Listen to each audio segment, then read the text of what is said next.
De comenzar, vamos a orar. Inclinemos nuestros rostros en señal de reverencia. Padre mío que estás en el cielo, santificado y glorificado sea tu santo y bendito nombre. Agradecemos, Padre, tu inmensa bondad con cada uno de nosotros, Padre, que nos mantienes aquí con vida, que nos das esta oportunidad, Padre, de poder reunirnos, Padre, y poder alabar y glorificar tu santo y bendito nombre, Padre. Que este siervo tuyo sea un instrumento para lo que tú quieres enseñar a tu pueblo en esta mañana y que podamos aprender de las maravillas, Padre, de lo que tú nos quieres enseñar. Gracias por todo lo que nos haces en nuestras vidas y las personas que faltarse también, y alabar y glorificar tu bendito nombre. Gracias por todo. Pedimos todos estos favores en el nombre de Cristo Jesús.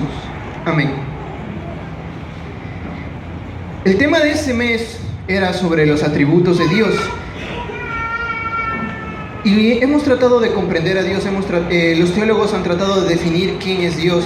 Y sabemos que es un Dios soberano, es un Dios todopoderoso, es un Dios omnipotente, es un Dios omnisciente, es un Dios omnipresente, es un Dios eterno, es un Dios donde es inmortal, por mencionar algunos atributos. Él es Dios. No hay palabras o pensamientos que nosotros, los hombres y mujeres, podamos tratar de comprender. Podemos mencionar bastantes atributos de Él. Él es mucho más grande que nosotros imaginamos, pues su presencia llena todo el universo. Él es más poderoso que nosotros sabemos y más sabio que la sabiduría de todos los hombres juntos. Su amor más allá de la comprensión que nosotros podemos entender, y su gracia no tiene límites. Su santidad es inigualable y sus caminos son inescrutables. Después de todo, Él es el Dios, el único y verdadero. Él no tiene un principio, no tiene un fin. Él creó todas las cosas, y todas las cosas que existen fue con su divino poder. Con esto en mente, nos acercamos a uno de los pasajes donde Pablo intenta explicarnos cuán grande es Dios. Y nos vamos a Romanos, capítulo 11, versículo 33, porque el título de esta mañana es: Él es el único Dios verdadero. Romanos, capítulo 11, versículo 33 al 36. Descubramos lo asombroso de Dios en el cuán insondables son tus juicios e inescrutables sus caminos. Porque ¿quién entendió la mente de Él? Y para Él son todas las cosas. A Él sea la gloria por los siglos. Amén. Vamos a separar en 3 puntos y vamos con el primer versículo, que es el 33. Dice: oh profundidad de las riquezas de la sabiduría y de la ciencia de Dios. Solo Dios sabe lo que tiene que saber. Pablo, en el contexto mucho más antes, hay una pequeña riña entre los judíos y gentiles, de que por quién tiene más la salvación, de que porque los judíos se creían especiales porque eran el pueblo elegido, cuando Jesús ya había muerto por todos nosotros. Y Pablo les quiere enseñar a los romanos y les intenta explicar cuán grande es Dios. Y Pablo se pone en un punto donde llega a un vacío profundo, un vacío enorme, donde no puede explicar la sabiduría de Dios. Y dice: oh profundidad de las riquezas de la sabiduría. Se pone en un filo. ¿Cuántos han ido a la playa y se han puesto a ver el más allá, hasta dónde pueden llegar a alcanzar? Es mucho más que eso la sabiduría de Dios. Este fin de semana estuve por Cuenca, y cuando viajaba al Cajas subía montañas y veía un pocotón de nubes donde no veías más. Y la sabiduría de Dios es mucho más grande que eso. Pablo se pone en un punto donde llega, como dije, a un límite donde todo es Dios, y trata de explicar, y dice: y de la ciencia de Dios. ¿Quién puede explicar la ciencia de Dios? Pablo, frente a lo que describe, se reconoce impotente. No soy nadie, porque Dios es infinito. Dios es mucho más grande de lo que yo pienso. Dios es mucho más asombroso de lo que yo soy. Nuestra confianza y nuestra fe es gracias a Él. Nuestra manera de decir sería: oh profundidad de su justicia, gracia y perdón de Dios, porque gracias a Él estamos aquí. Gracias a su gran sabiduría creó el mundo. Todo lo que Dios hace está lleno de esa riqueza. Cuando piense en esa profundidad, ve hacia arriba y ve hacia abajo. Dios es sabio. Dios es sabio. Y si aclaramos que Dios es sabio, vamos a nuestro siguiente punto, donde dice: cuán insondables son sus juicios. Nosotros consideramos nuestro Dios sabio, donde nosotros no podemos llegar, y igual sus juicios. Porque solo Dios hace planes que nosotros no podemos entender. Dios tiene un plan para cada uno de nosotros. De la manera que venga, a veces nosotros no comprendemos, porque no tenemos de sabiduría. Sus juicios se describen como insondables. En otras versiones lo dice indescifrables. Es algo que nosotros con nuestra mente no podemos llegar a comprender. Porque nosotros pensamos que Dios nos abandona, porque a veces pensamos que no está con nosotros, pero Dios tiene un plan para nosotros. Dios tiene un plan en nuestras vidas. Porque nosotros a veces queremos ir recto, pero Dios dice, no, por aquí es mucho más fácil, por aquí es mucho, con esto llegarás, estarás bien. A veces no comprendemos. Me hace recuerdo a la historia de la ramera, que la encontramos en Juan capítulo 8, versículo 1, donde los fariseos le traen a una mujer encontrada en adulterio y le ponen delante de Jesús y le dice, esta mujer es encontrada en adulterio, la ley nos manda a que la apedreemos y la matemos. Y poniendo un alto ahí, los fariseos en un cierto punto tenían razón. Jesús antes había dicho, yo no vengo a cambiar la ley, no vengo a cambiar nada, todo va a seguir igual. Y los fariseos viendo esto, tratan de tentarle y le ponen esto. Y en cierto punto ellos tenían una razón, veían solo un juicio. Veían lo que ellos querían ver, veían que esa mujer debía ser asesinada. Pero Dios y Jesús va más allá de eso. Va más allá de eso, y la respuesta es de una gran sabiduría. Dice, el que esté libre de pecado que lance la primera piedra. Y todos se van. Y le dice la mujer ramera, ¿dónde están los que te condenan? Ninguno quedó. Y ella le dice, no, Señor, entonces yo tampoco. Nosotros con nuestra mentalidad a veces decimos, tiene que ser castigada y tiene que ser así, o yo quiero las cosas que sean así, cuando Dios ve mucho más allá de eso. A veces nosotros no comprendemos los planes que Dios tiene para nuestras vidas. A veces pensamos que nosotros solo andamos solos, pero Dios es mucho más grande que eso. Los planes que Dios hace, a veces nosotros no podemos conocer. Y aunque quisiéramos saber de ellos, no lo podríamos entender. Como vimos en la clase de Julio, Dios es inmensamente poderoso, que la mente humana no está capacitada para comprenderlo. Hay una película que me recuerdo, la vi y no me gustó mucho, no sé cuántos han visto, se llama Lucy. Es de la actriz Scarlett Johansson, donde según ella consume una droga y se vuelve súper inteligente, llega al 100% de su capacidad mental y se convierte en Dios. Para mí se convierte en Dios, porque se supone que ella puede viajar al pasado, tiempo, futuro, puede estar en todos los lugares, puede convertirse en lo que ella quiere. Y es tan erróneo querer entender la mente del ser humano, cómo es Dios. Nosotros no podemos entender, Dios va más allá de eso. Si nosotros pensamos que Dios es esto, Dios es mucho más allá. Como Él no tiene un principio, y lo dijo Julio, tratar de explicar cómo Dios tiene un principio, no vamos a poder explicarlo y no vamos a poder comprenderlo. Y nuestro siguiente punto dice, e inescrutables son sus caminos. Solo Dios conoce todo lo que sucede. Sus caminos quiere decir la manera que utiliza para lograr los propósitos, y los describe como inescrutable. Dios tiene un propósito para nuestras vidas.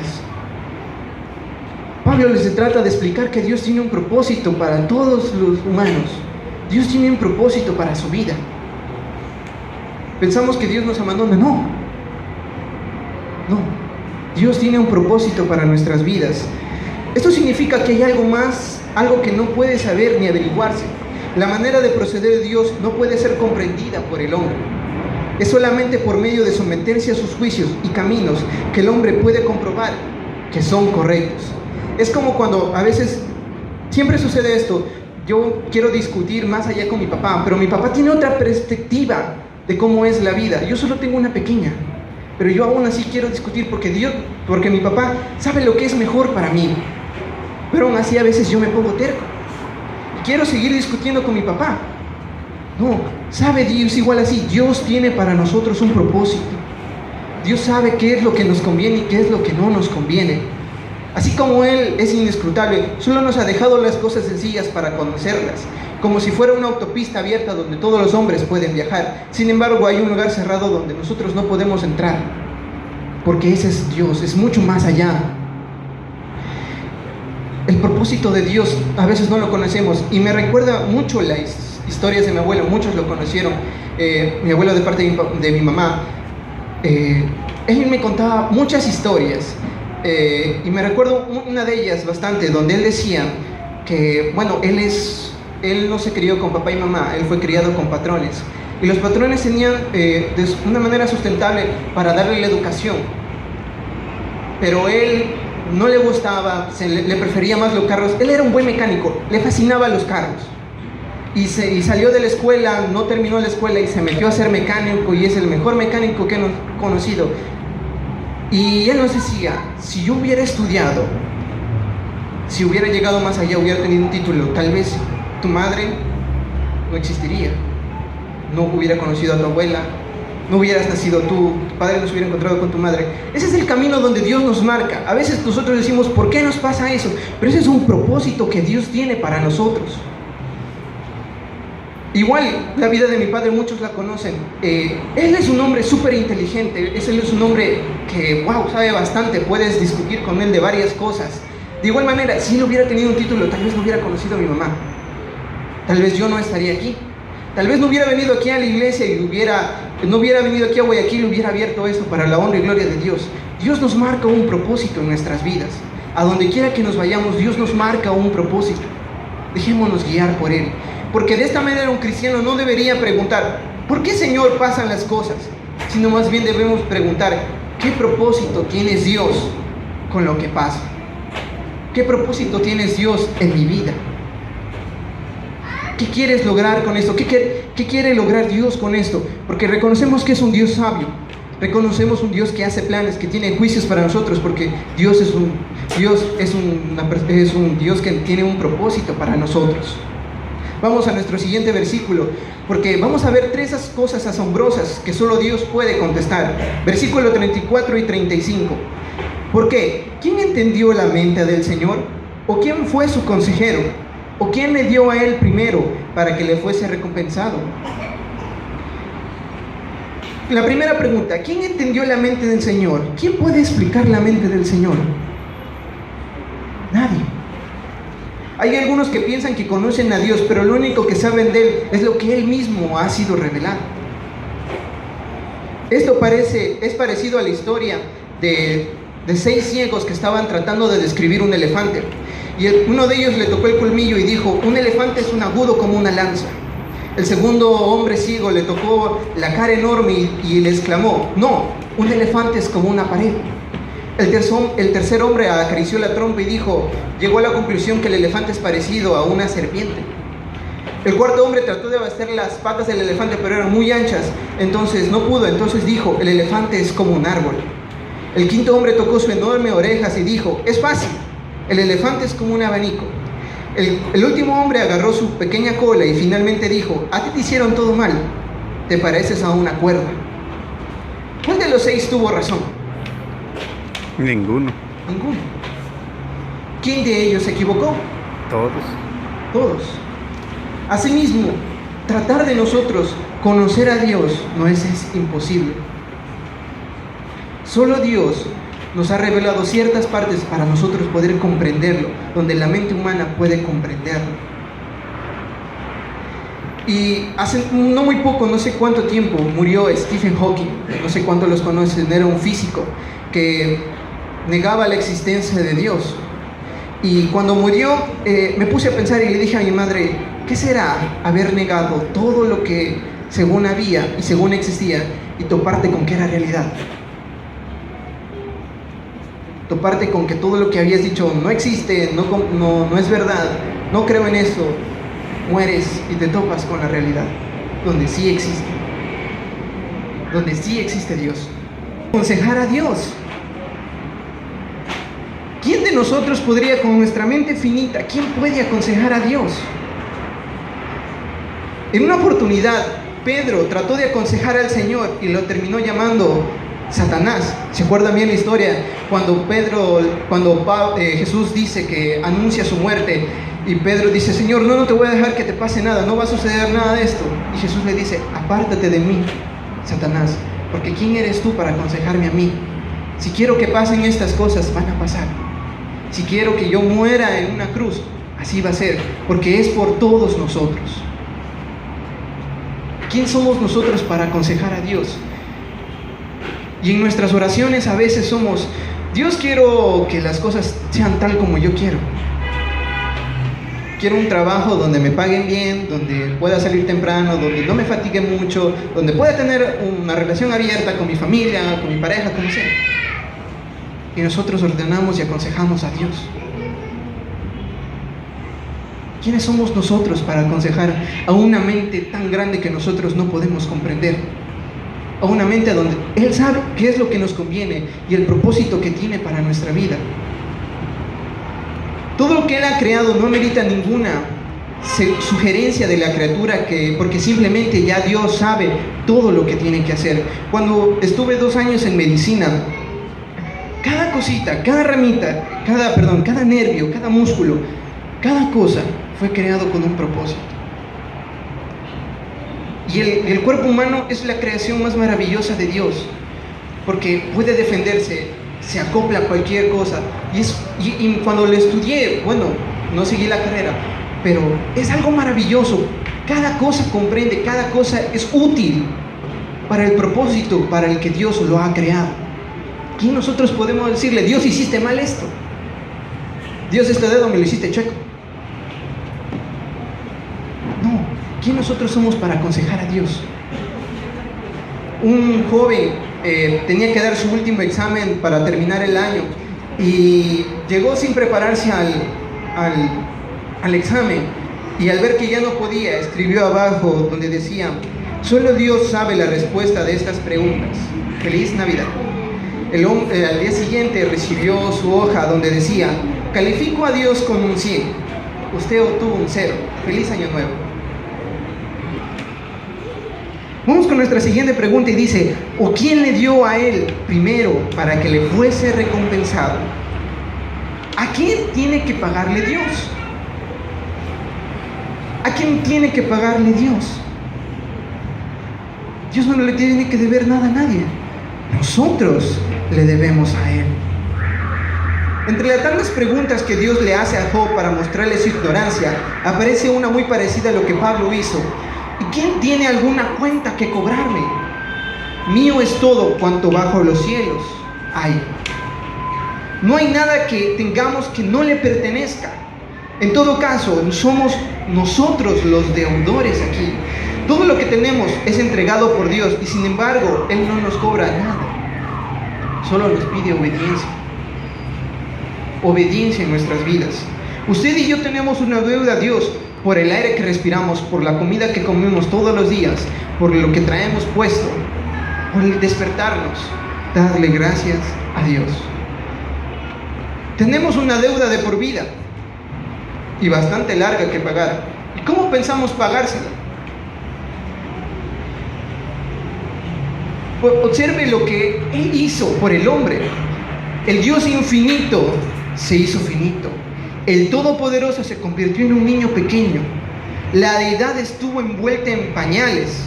Ahora, Él puede restaurar al hombre rebelde y redimirlo de sus pecados. Entonces, ¿quién es el que está en deuda? Nosotros. Lo de arriba, lo de abajo, todo lo que observamos le pertenece a Él. Todo. Nosotros no somos nadie comparados con Él. Nos debemos toda nuestra obediencia, nuestra atención a Dios. Y vamos a ver 3 razones asombrosas para que alabemos a Dios. Vamos al versículo 36 y dice, porque de Él y por Él y para Él son todas las cosas. A Él sea la gloria por los siglos. Amén. Dios es la fuente de todo y porque de Él. Se ha dicho que este versículo contiene el secreto de una cosmovisión cristiana, porque destrona al hombre de su lugar y pone a Dios como el Rey y Señor de todo el universo. Todo viene de Él.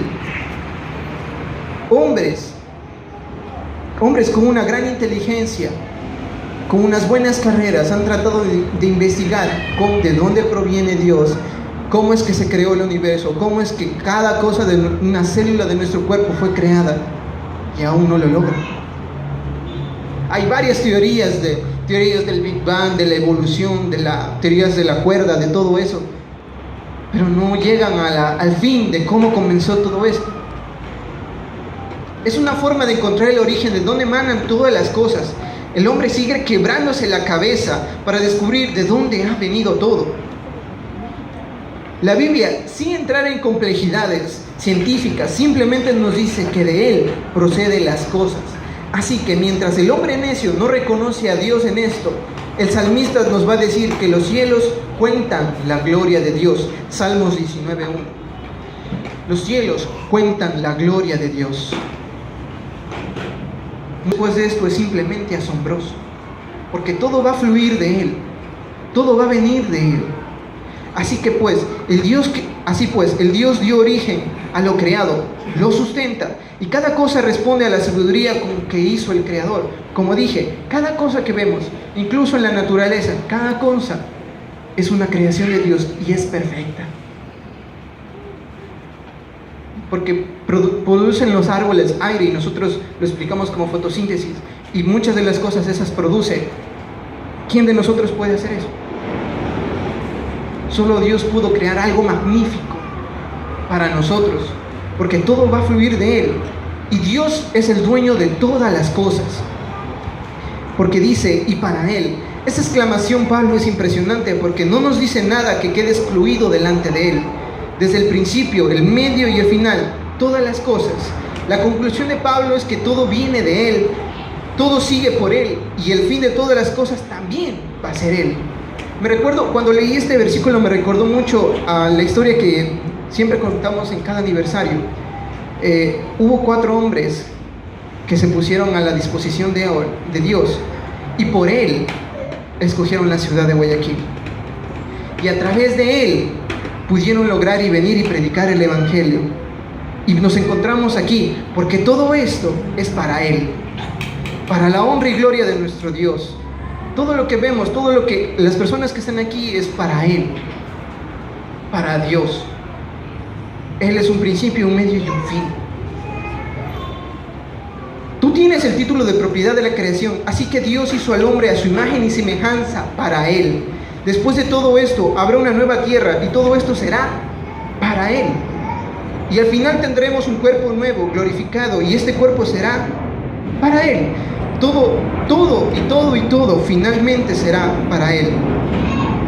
Y lo alabamos, porque al final del versículo dice, a Él sea la gloria por los siglos. Amén. Todo es para Él. Asombroso. Nada ni nadie se compara con Él. Nosotros conocemos de Dios, pero esta mañana los invito a confiar en Él. Tal vez pasamos por momentos duros que pensamos que nadie se preocupa por nosotros, y a veces no tiene siempre ser momentos duros. A veces estamos con una buena salud, buen empleo, que nos olvidamos de Dios.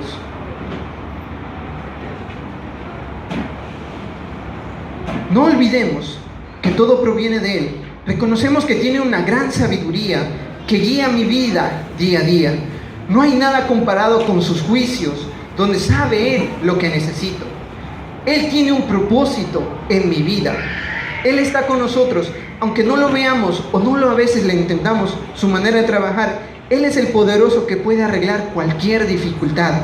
Le debemos la vida a Él. Así que constantemente debemos alabarlo y darle gracias, porque de Él proviene todo, y por Él sucederá todo, y porque esto es para Él, sea la honra y gloria. Que Dios les bendiga. Amén.